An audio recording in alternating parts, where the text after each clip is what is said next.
కంటికి కన్ను పంటికి పన్ను అంటోంది ఇరాన్. అమెరికాపై ప్రతీకార దాడులు చేస్తానంటోంది. ట్రంప్ రక్తం కళ్ళ చూస్తామంటూ దాడులకు తెగబడుతోంది.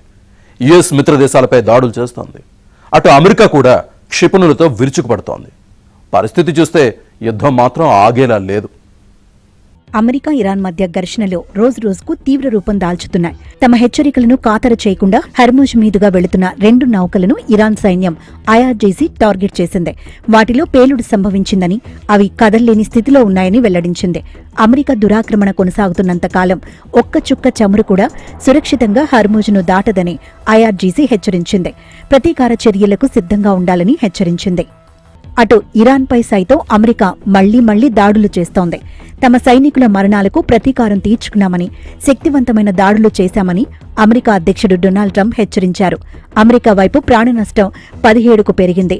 పరస్పర దాడులు, ప్రతిదాడులతో ముడి చమురు ధరలు బగ్గుమంటున్నాయి.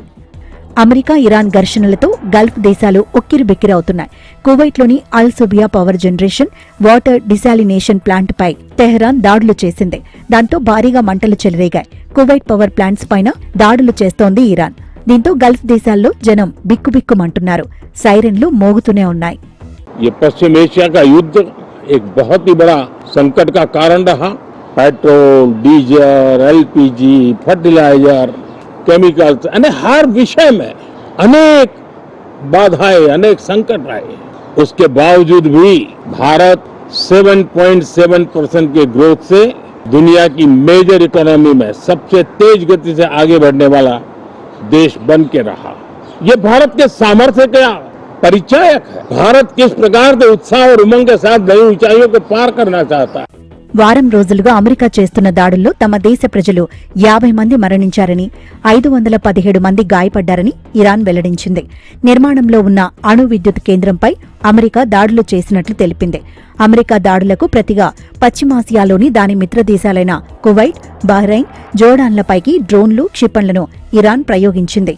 అవగాహన ఒప్పందానికి ఇరాన్ కట్టుబడి ఉండకపోవడాన్ని పెద్దగా పట్టించుకోనని అన్నారు ట్రంప్.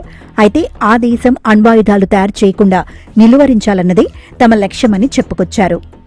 రక్తానికి రక్తం, ట్రంప్ కుటుంబమే లక్ష్యంగా ఇరాన్లో భారీ బ్యానర్లు వెలిశాయి. అమెరికా జాతీయ జెండాతో కప్పిన శవపేటికలపై ట్రంప్ కుటుంబ సభ్యుల చిత్రాలను ముద్రించారు. దీంతో ఉద్రిక్తతలు మరింతగా పెరిగాయి.